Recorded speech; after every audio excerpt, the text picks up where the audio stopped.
वापस आ जाती हूँ, केस होता है, मैं अरेस्ट हो जाती हूँ, 7 दिन के लिए जेल में रहती हूँ। एक अकेली लड़की कहीं पे रह रही हो, उसके साथ बहुत सारे इश्यूज हो सकते हैं, जस्ट लाइक दैट मेरे साथ भी हो रहे हैं। और वहाँ पे अंधेरा नहीं आता था, वहाँ रोशनी नहीं होती थी, वहाँ बस रात रहती थी, 24 आवर रात रहती थी। और मुझे पता भी नहीं चलता कि कब मेरी लाइफ में क्या हो रहा है और क्यों हो रहा है। और वो मुझे 3 से 4 से 5 ऐसी ड्रिप्स लगा देता है, जिसकी वजह से मेरी कंडीशन जो होती है वो इतनी वर्स्ट हो जाती है कि बस मैंने सोचा आज तो मैं ऊपर पहुंच जाऊँ।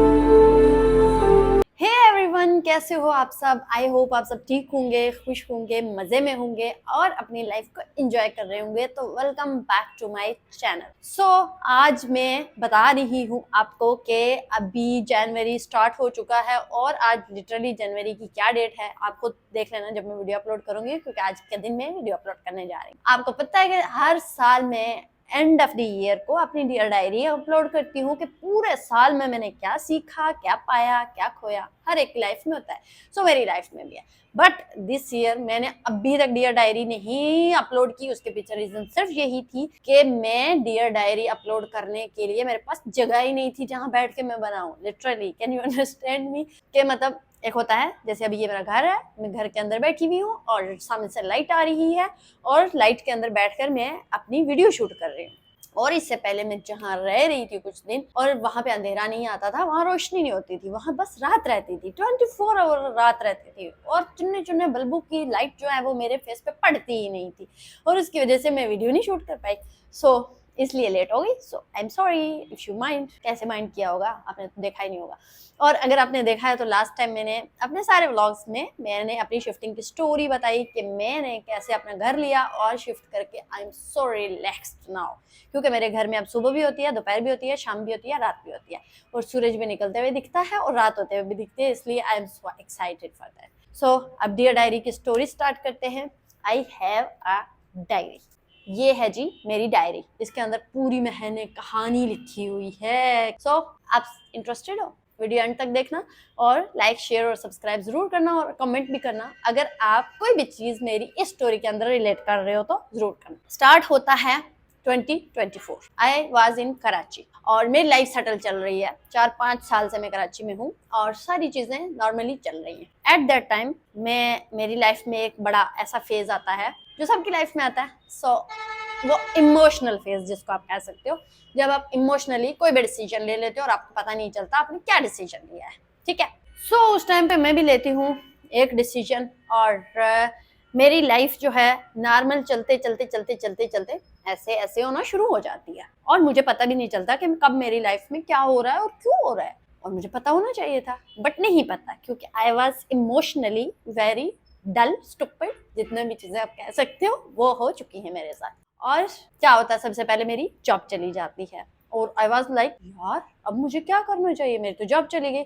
अब ज़ाहिर है इतने बड़े सिटी में अगर आप रह रहे हो तो you should have a job, otherwise आप सर्वाइव नहीं कर पाओगे। घर वालों से कब तक पैसे मांगोगे, आप सर्वाइव नहीं कर पाओगे। और आई वॉज लाइक यार अब इतने सारे बिल्स में कैसे पे करूंगी, ये तो बहुत मुश्किल हो गया मेरे लिए सारी चीजें। उस टाइम चलें जैसे तैसे करके कुछ टाइम तक मैं बिल्स पे करती हूँ, घर वालों से लेके पे करती हूँ। उसके बाद क्या होता है कि मेरा थोड़ा सा कराची में धीरे धीरे प्रॉब्लम शुरू हो जाती है, इनसिक्योरिटीज बढ़ जाती हैं, कुछ इश्यूज हो जाते हैं। जैसे आपको पता है एक अकेली लड़की कहीं पे रह रही हो, उसके साथ बहुत सारे इश्यूज हो सकते हैं, जस्ट लाइक दैट मेरे साथ भी हो रहे हैं। और इतनी इनसिक्योरिटीज बढ़ जाती हैं कि इंस्टेंटली इमोशनल हो जाती हूँ मैं और आई डिसाइडेड कि I have to go back to my home town. और वहां जाकर मैं क्या करती हूँ कि मैं अपने आप को सेटल डाउन करती हूँ, सारी चीजें नॉर्मलाइज करती हूँ और एक अच्छी लड़की की तरह अपनी जिंदगी गुजारती हूँ। सो डिसीजन मैंने ले लिया और मैंने सोचा कि अब चलो ठीक है अपने घर चलते हैं, अम्मा अब्बा खर्चा देंगे, सारी चीजें घर में नॉर्मल चलेंगी, मुझे किसी बिल की कोई टेंशन नहीं होगी और मैं अच्छे से रिलैक्स होकर अपनी जिंदगी गुजारूंगी। Then I go back to Kashmir. At that time मतलब my health was getting worse and worse. क्यों? क्योंकि मैं यहाँ पे ऑलरेडी बीमार थी। इंस्टेंटली मैं फैसला लेती हूँ सुबह के टाइम पे और मुझे शाम के टाइम पे टिकट करवा के कश्मीर जाना है। मैं ऐसे करके मैं सोचती हूँ यार मैं इतना इंस्टेंटली फैसला लेके, मेरा पूरा घर है, मेरी ए टू जी यहाँ पे चीजें हैं जो घर के अंदर होती हैं, मैं कैसे करूंगी सारी चीजें, मैं कैसे लेकर जाऊंगी? और मुझे लगता है कि मैं कर लूंगी, आई कैन डू इट, क्योंकि मैं बहुत अच्छा फैसला कर रही हूँ और मेरे फैसले के आगे दुनिया खत्म हो जाए तो भी मैं इस पर डट कर रहा हूँ। ये जो लोग आपको सिखाते हैं ना कि एक फैसला कर लो और उस पर डट जाओ, लेकिन ये कभी कभी सच नहीं होता, ये कभी कभी झूठ भी होता है। इसलिए आपको पहले सोचना चाहिए कि इसके ड्रॉबैक्स क्या होंगे। और मैंने विदाउट सोचे समझे एक फ्रेम सेट किया और उस फ्रेम के अंदर मैंने अपनी सारी चीजें डाली और मैंने बैग पैक करना शुरू कर दिया। सुबह 10 बजे के टाइम पे मैं बैग पैक करती हूँ और मेरे 5 बैग सिर्फ मेरे अपनी चीजों के पैक होते हैं, बाकी छोटी छोटी चीजों के, मोटी मोटी चीजों को छोड़ के। और वो बैग पैक करने के बाद मैं क्या करती हूँ कि मैं निकल पड़ती हूँ। उस टाइम मेरी सिचुएशन क्या होती है, my health is getting worse and worse, मतलब हर मिनट के साथ वो हो रही। क्यों का मुझे नहीं पता, क्योंकि मुझे इतना फीवर हो रहा है, मैं खांसे जा रही हूँ, मेरा गला बिल्कुल बंद हो रहा है और मुझे इतनी ऐसी कंडीशन हो रही है कि मुझसे खड़े तक नहीं हुआ जा रहा। बट मुझे जाना है, मुझे 24 घंटे का सफर करना है, बस ये मैंने ठान ली है। और मैं चल निकलती हूँ घर से, टिकट करवाती हूँ बस में। पूरे रास्ते मेरे अगले और पिछले पैसेंजर तो मुझे गालियां ही देते रहे कि यार ये क्या कर रही है लड़की, चुप कर जाए, मेरे मुंह से खांसी में बंद ही नहीं हो रही है। और रास्ते में जाते हुए मैं फिर से ऊपर से ड्रिंक लेती हूँ। मैं सोचती हूँ कि शायद ये ड्रिंक लेने से थोड़ी बहुत खांसी खत्म हो जाए। ठंडा नहीं था, बट यूजुअली वो उसकी जो तासीर थी वो ठंडी थी और वो मेरे अंदर ठंड लग गई और उसकी वजह से मेरी कंडीशन और खराब हो गई। रास्ते में मुझे एक लड़की भी मिलती है बस में जो थोड़ी मेरी टेक केयर करती है, मुझे एटलीस्ट इस्लामाबाद तक पहुंचा ही देती है। और वहां से जाने के बाद मैं घर पहुंचती हूँ और घर जाके मेरी कंडीशन ऐसी हो जाती है कि बस अब मैंने बचना ही, अब मेरी लास्ट स्टेज पे हूँ, अब मेरी मौत पहुंच जाए। एट दैट टाइम मैं सोचती हूँ कि यार चलो ठीक है, डॉक्टर से कंसल्ट करते हैं। आपको पता है कि मेरे इर्द गिर्द के डॉक्टर्स बेचारों का क्या हाल है, उनको कुछ पता नहीं। एक हॉस्पिटल में जाती हूँ, वहाँ एक डॉक्टर होते हैं और वो डॉक्टर मेरा, उनको पता ही नहीं इसको हुआ क्या है, क्योंकि उस टाइम पे मेरा जो फेस था बिल्कुल रेड हो चुका था, मेरी बॉडी रेड हो चुकी थी, मेरा ऐसे मुंह खोलो ना अंदर वाला एरिया भी रेड हो चुका था। और वो मुझे डॉक्टर कहता है कि इसको एलर्जी हुई हुई है और इसको एलर्जी की मेडिसिन दो, और वो मुझे मेडिसिन दे देता है। मेडिसिन लेती हूँ, मुझे कुछ नहीं होता। फिर एक होता है और क्लिनिक वाला, मैं उसके पास जाती हूँ, मैंने कहा यार मुझे ये मसला है, मुझे बताओ। और वो मुझे 3 से 4 से 5 ऐसी ड्रिप्स लगा देता है, जिसकी वजह से मेरी कंडीशन जो होती है वो इतनी वर्स हो जाती है कि बस मैंने सोचा आज तो मैं ऊपर पहुंच जाऊंगी। बट ऊपर नहीं पहुंची, लेकिन तकलीफ बहुत बढ़ गई। उस टाइम मैंने डिसाइड किया कि यार चलो लाहौर चलते हैं, लाहौर चल के वहाँ पे अच्छे हॉस्पिटल्स हैं, वहाँ ट्रीटमेंट करवाते हैं। और फिर मैं वहां से निकल गई लाहौर के लिए। लाहौर का अब जो रास्ता है वो है तकरीबन 8 घंटे का रास्ता। 8 घंटे, सोचो एक पेशेंट गाड़ी में कैसे बैठ सकता है, बट मैं बैठी। और आधे रास्ते में जाके ना मेरी सांस बंद होने लगी, क्योंकि मेरा जो गला था उसमें से कोई चीज अंदर नहीं जा रही है, कोई चीज बाहर नहीं आ रही है, इनफैक्ट सांस भी रुक रुक के आ रही है। और आई वाज लाइक, मैंने ऐसे चुप करके आंखें बंद की और मैंने सोचा कि बस ये मेरा लास्ट टाइम आ चुका है, अब मैं नहीं बचने वाली, किससे सूरत नहीं बचने वाली, अब मुझे ऊपर जाने से कोई नहीं रोक सकता, अब मेरा टाइम आ चुका है। और उस टाइम में क्या करती हूँ, सो लेट जाती हूँ और मेरा जैसे तैसे करके 8 घंटे गुजरते हैं। उसके बाद हॉस्पिटल जाते हैं। जो ही हॉस्पिटल में एंटर होती हूँ, आगे एक लेडी डॉक्टर बैठी होती है और वो मुझे देख के कहती है, जो ही मैं उनके पास पहुंचती हूँ और वो मुझे ऐसे देख के ऊपर से नीचे तक कहती है कब से बीमार हो। मैंने कहा 1-2 वीक्स तो होने वाले। कहती है आपको मीजल्स है। मीजल्स? यार मीजल्स एक ऐसी बीमारी है, आप में से सबको हुई होगी, क्योंकि ये बीमारी अर्ली एज में होती है, 0 to 7 to 8 ईयर के बीच में हो जाती है, मतलब ठीक है हो जाती है। मुझे नहीं हुई थी बचपन में, लेकिन मुझे बड़े होके होनी है, लाइफ में कहते हैं एक बार होती है। अब उसने मुझे एक इंजेक्शन लगाया, तब तक मुझे इतनी डिहाइड्रेशन हो चुकी थी कि मेरे बॉडी से पानी कंप्लीटली खत्म हो चुका था। उस टाइम उन्होंने मुझे ड्रिप लगाई, इतनी बड़ी ड्रिप थी, 5 लीटर की हुई होगी वो लगाई। मुझे लगा कि बस मैं ठीक हो गई। फिर मैं 5 से 10 दिन लाहौर के अंदर रुकती हूँ और लाहौर के अंदर इतनी गर्मी होती है कि जिस बेड पे मैं लेटती हूँ उस बेड का जो मैट्रेस होता है या इर्द गिर्द जो चीजें होती हैं वो तो मुझे लग रहा होता है जैसे मेरे ऊपर उनसे आग ही निकले जा रही है, और कुछ नहीं। इतनी गर्मी लाहौर में मैंने फर्स्ट टाइम देखी। उस टाइम में फिर डिसाइड करती हूँ कि नहीं यार लाहौर में नहीं रह सकती हूँ, मुझे वापस जाना है, मुझे घर जाना है। वहां से मैं फिर जाती हूँ घर पे। मुझे रिकवर होने में तकरीबन लगते हैं 20 दिन। 20 दिन तो नॉर्मल है, रिकवर होने में मुझे 3 मंथ लग गए थे। मेरे जो जितने भी ये बाल आपको नजर आ रहे हैं, सॉरी लाइट चली गई, थोड़ी लाइट कम हो गई है, एडजस्ट कर लो। तो ये मेरे जो बाल होते हैं ये सारे गिर गए थे। ये अभी जो बाल आपको मेरे नजर आ रहे हैं ना, ये उसके बाद के बाल हैं, वो वाले सारे बाल मेरे गिर गए। और मेरी स्किन बिल्कुल, मुझे पता ही नहीं चल रहा था कि ये मैं हूँ, पील ऑफ हो गई थी मेरी स्किन पूरी। उस वजह से वो जो ट्रीटमेंट हुआ था ना एक्चुअली उस वजह से ज्यादा हुई थी, बिल्कुल पील ऑफ हो गई और लग ही नहीं रहा था ऐसा कि ये मैं हूँ, मतलब ऐसी हालत हो गई थी मेरी। बट मैंने फिर भी अपने आप को कैसे जैसे तैसे करके रिकवर किया। ठीक है, 2 मेरे ऐसे स्टेजेस थे जो 2024 के अभी खत्म नहीं हुए थे, तीसरा स्टेज आ पहुंचा। अब क्या होता है, हम लोग डिसाइड करते हैं सवात जाने का। सवात हमारा एक प्रोग्राम होता है, स्कूल होता है, हम उस स्कूल के अंदर जा रहे होते हैं, तो सारी चीजें फाइनलाइज हो रही होती हैं, सारी चीजें डिसाइड करते हैं, हम इस डेट को जाएंगे, इस डेट को आएंगे, सारी चीजें। और उसी बीच में क्या होता है कि इंडिया में डॉक्टर मौमिता का रेप केस हो जाता है, और वो रेप केस लिटरली मतलब एक मैं नहीं, एशिया की सारी खवातीन के ऊपर एक ऐसा इफेक्ट डालता है। और आप में से भी जितनी खवातीन मुझे देख रही होंगी, इनफैक्ट मेल भी, और उन पे भी इफेक्ट हुआ उसका, और हर बंदा इतना इमोशनल था उसको लेकर के कोई इमेजिन नहीं कर सकता, क्योंकि जिसने उसकी वीडियोस देखी थी, रिपोर्ट्स पढ़ी थी, और वो बंदा लिटरली ऐसे ही बिहेव करता है जैसे मैं कर रही थी, क्योंकि हर बंदा, और मैं थोड़ी सी एक्स्ट्रा सेंसिटिव हूँ, तो मुझ पर ज्यादा चीजें इफेक्ट कर जाती हैं, ये है। अब क्या होता है कि उस टाइम सारी चीजें मैं नॉर्मली ऐसे ही जैसे मैं अपलोड करती हूँ, पोस्ट करती हूँ, जाहिर है I am social media activist, और मैं करंट अफेयर ये वो सारी चीजें मैं करती हूँ। मैंने डॉक्टर मौमिता के लिए लिखी हुई एक नज्म पोस्ट कर दी, और मेरा स्वाद जाने का प्लान हो गया डन। उस टाइम निकल गए घर से और चले गए हम सवात। अब सवात के पीछे क्या हुआ, उस पोस्ट को लेकर एक इतना बड़ा प्रोपेगेंडा मेरे खिलाफ शुरू हो गया। अब आई डोंट नो, चल रहा है, मैं मस्त अपना एंजॉय कर रही हूँ, मेरे घर वाले इतनी टेंशन में, मेरे फैमिली टेंशन में, सब लोग टेंशन में कि ये क्या हो गया। इतने में मेरे खिलाफ एप्लीकेशन दे दी जाती है, और फिर क्या होता है कि FIR हो जाती है, और मुझे वहां से अर्जेंटली बुला लिया जाता है, और कंप्लीटली मुझे ट्रैक किया जा रहा है कि मैं कहाँ हूँ, क्या कर रही हूँ। अब ये जो स्टोरी है ना, ये स्टोरी मैं आपको आज नहीं सुनाऊंगी डियर डायरी में, क्योंकि ये वाली लंबी स्टोरी है यार, ये मैंने इतनी स्टोरी लिखी हुई है, ठीक है, ये मैं आपको सुनाऊंगी।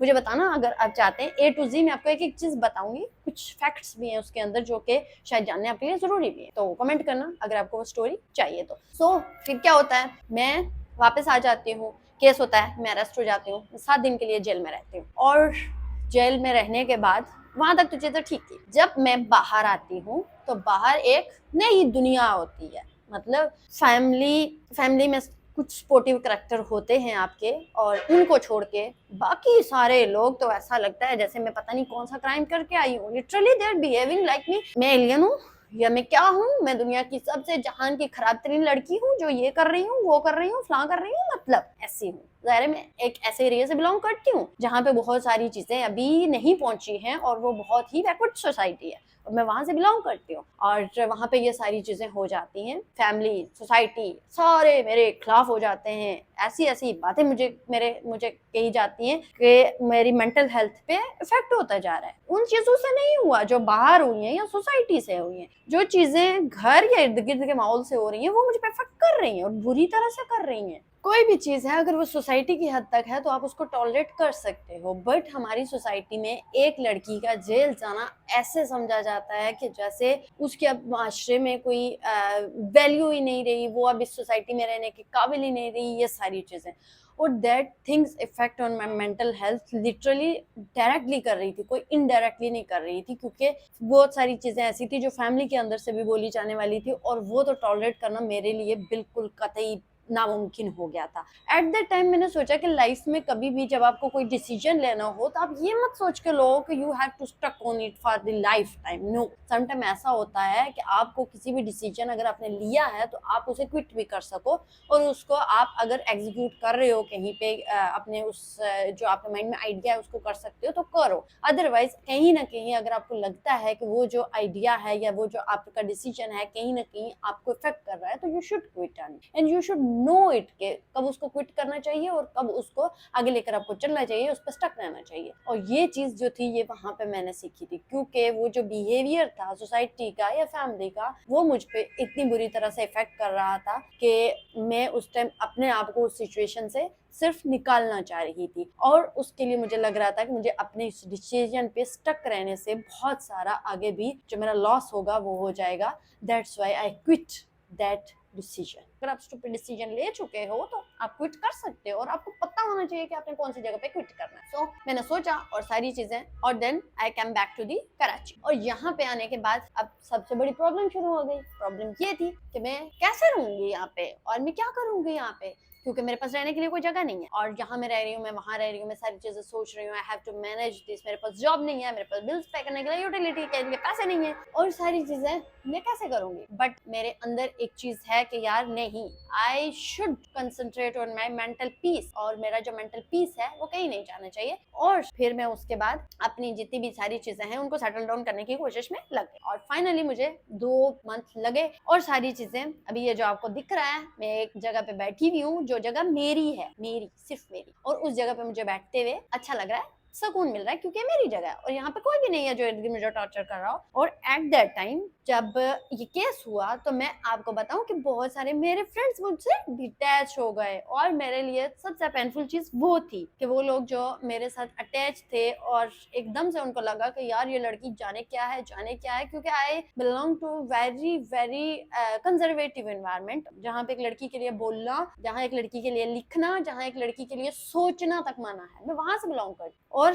जब सोसाइटी मुझसे हेट करने लगी तो आई वाज थिंकिंग लाइक यार मुझे क्यों हेट कर रहा है, मैं ह्यूमन बीइंग, और कंप्लीटली मेरे पास माइंड है, मेरे पास बॉडी है, मेरे पास ईच एंड एवरीथिंग है, मैं सोच सकती हूँ। इफ अगर मुझे सोचने की कोई चीज शक्ति नहीं होती मेरे पास, मैं बोल नहीं सकती, मैं लिख नहीं सकती, तो it's okay, I am like a robot, तो मैं चल सकती हूँ। बट इफ अगर मैं ये सब चीजें कर पा रही हूँ तो देन मैं कैसे करूँ कंट्रोल, या मतलब कैसे मैं नॉर्मल जिंदगी जीऊँ, मतलब नहीं जी सकता बंदा, एक रवायती टिपिकल टाइप की लाइफ मैं नहीं जी सकती। और मुझे कभी कभी हैरत होती है कि यार जो लोग आपसे हेट करते हैं, क्योंकि एज यू नो ऑल के हमारी सोसाइटी के अंदर फीमेल्स जो है उनको जो हेट कमेंट्स है वो ज्यादा मिलते हैं, ऐसे ही मुझे मिलते हैं, मुझे हेट कमेंट्स कर रहे हैं सारे, सोसाइटी कर रही है, फैमिली के कुछ लोग सोचा हेट कमेंट कर रहे हैं, और eight that time I was like यार मतलब मैंने क्या कर दिया ऐसा जो इतने हेट मुझे मिल रही है, आपसे हेट क्यों की जाती है। मतलब अभी मैं सोच रही थी अपने माइंड में कि कोई एक पर्सन पूरी वर्ल्ड में मेरे सामने आ जाए मैं जिससे हेट करती हूँ, बट मेरे माइंड में कोई पर्सन नहीं आया, सिंगल वन, कि जिससे मैं हेट करती हूँ। Then why people are hating me, it was